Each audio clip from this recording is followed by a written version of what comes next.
सुरेशम् प्रसन्नवदनं ध्यायेत् सर्वविघ्नोपशान्तये।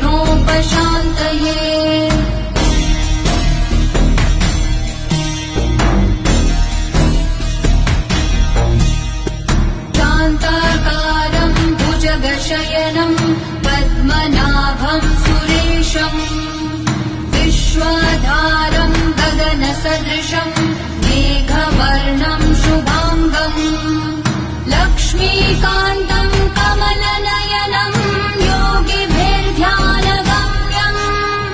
वन्दे विष्णुं भवभयहरं सर्वलोकैकनाथम्। वन्दे विष्णुं भवभयहरं सर्वलोकैकनाथम्।